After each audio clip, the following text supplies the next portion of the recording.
السلام علیکم۔ پرانی کہانیاں اور دلچسپ قصے دیکھنے کے لیے میرے چینل کو کر دیں سبسکرائب اور ساتھ دیے گئے بیل آئیکن کو لازمی پریس کریں تاکہ آپ کو میری آنے والی ہر نیو ویڈیو وقت پر مل سکے۔ جزاک اللہ۔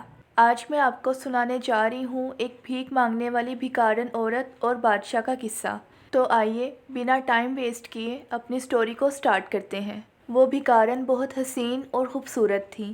در در بھیک مانگ کر اپنا پیٹ بھرتی تھی۔ ایک دن اتفاق سے کسی بادشاہ کا گزر وہاں سے ہوا۔ بادشاہ کی نظر جیسے ہی اس بھکارن پر پڑی تو وہ بہت حیران ہوا۔ اگرچہ وہ بھکارن میلے کچیلے کپڑوں میں تھی مگر بادشاہ سے اس کا حسن چھپا نہ رہ سکا۔ پہلی ہی نظر میں وہ بھکارن بادشاہ کو پسند آ گئی اور وہ اس پر اپنا دل ہار بیٹھا۔ اس نے فوراً اپنے ملازموں کو حکم دیا کہ اس عورت کو شاہی سواری میں سوار کر کے محل لے آؤ، اور نائن عورت جو عورتوں کو بناتی سنوارتی سنگھار کرنے والی، اسے کہو کہ اس عورت کو نہلا دھلا کر سجا سنوار کر ہمارے سامنے پیش کرے۔ بادشاہ کے حکم کی تعمیل ہوئی۔ جب وہ بھکارن عمدہ قسم کے لباس اور آرائش کے ساتھ بادشاہ کے سامنے پیش کی گئی تو بادشاہ اس پر فدا ہو گیا۔ اس نے فوراً بھکارن کو اپنی ملکہ بنا لیا۔ اب وہ بھکارن عیش و آرام کے ساتھ محل میں اپنی زندگی گزارنے لگی۔ بادشاہ نے اسے کسی چیز کی کمی نہ ہونے دی، اسے دنیا کی ہر عیش و عشرت مہیا کی۔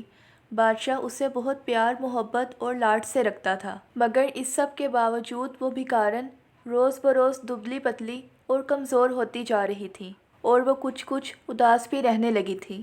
ایک دن بادشاہ نے اس سے پوچھا، کیا بات ہے ملکہ، جو تم دن بدن کمزور ہوتی جا رہی ہو؟ کیا تمہاری خوشیوں میں کوئی کمی رہ گئی ہے، یا پھر تمہیں کوئی ایسا غم ہے جو تم مجھے بتانا نہیں چاہتی؟ ایسا کون سا غم ہے جو تمہیں اندر ہی اندر کھائے جا رہا ہے اور تم یوں کمزور ہوتی جا رہی ہو؟ اگر تمہیں کوئی بیماری ہے تو میں اس کا علاج کرواؤں گا، اور اگر کوئی دکھ پریشانی ہے تو مجھے بتاؤ تو صحیح تاکہ میں اس کا کوئی حل نکال سکوں۔ بھکارن کہنے لگی، بادشاہ سلامت، نہ مجھے کوئی بیماری ہے اور نہ ہی کوئی دکھ پریشانی۔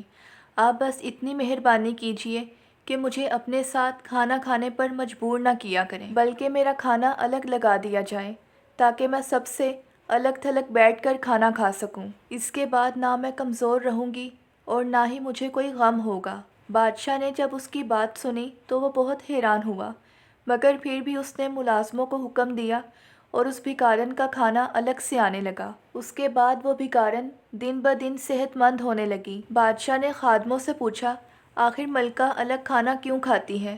اس کا الگ کھانا کھانے میں کیا راز ہے جو یہ دن بدن صحت مند ہوتی جا رہی ہے؟ خادموں نے عرض کیا، بادشاہ سلامت، ہمیں اس کا تو علم نہیں، ہاں مگر ہم اتنا جانتے ہیں کہ جب ملکہ کا کھانا آتا ہے تو وہ اسے طاقوں میں چنوا دیتی ہے اور کھڑکیوں کے پردے ڈلوا دیتی ہے۔ اس کے بعد ہمیں نہیں معلوم ملکہ کیا کرتی ہے اور کس طرح سے کھاتی ہے۔ ایک دن جب بھکارن کھانے میں مصروف تھی تو بادشاہ نے چھپ کر پردے کے پیچھے سے چھپ کر دیکھا تو کیا دیکھتا ہے کہ بھکارن باری باری ہر طاق کے سامنے جاتی ہے اور کہتی ہے، اللہ کے نام پہ مجھے کچھ دے دو، ایک نوالا کھانے کا دے دو، اور اس میں سے ایک لقمہ اٹھا کر کھا لیتی ہے۔ پھر اسی طرح وہ چلتی ہوئی دوسرے طاق کے سامنے جاتی ہے اور کہتی ہے، خدا کے نام پر ایک نوالا کھانے کا دے دو، اور پھر ایک لقمہ اٹھا کر کھا لیتی ہے۔ اسی طرح باری باری سب طاقوں سے مانگتی پھرتی ہے، اور جب پیٹ بھر جاتا ہے تو کنیزوں کو آواز لگاتی ہے کہ وہ باقی کا کھانا اٹھا کر لے جائیں، اور ہاتھ منہ دھو کر باہر آ جاتی ہے۔ جب بادشاہ نے یہ حال دیکھا تو وہ سمجھ گیا کہ ابھی تک اس کی بھیک مانگنے کی عادت نہیں گئی، یہاں تک کہ میں نے اسے بھکارن سے ملکہ بنا دیا مگر اس کی مانگنے کی فطرت نہیں بدلی۔ بادشاہ نے اسی دن بھکارن کو محل سے باہر نکال دیا اور پھر دوبارہ کبھی بھی اسے محل میں داخل نہ ہونے دیا۔ اسی طرح کچھ لوگوں کی فطرت کبھی نہیں بدلتی۔ تو اگر آپ کو میری آج کی یہ سٹوری پسند آئی ہے تو ویڈیو کو لائک اور چینل کو سبسکرائب کرنا مت بھولیے گا۔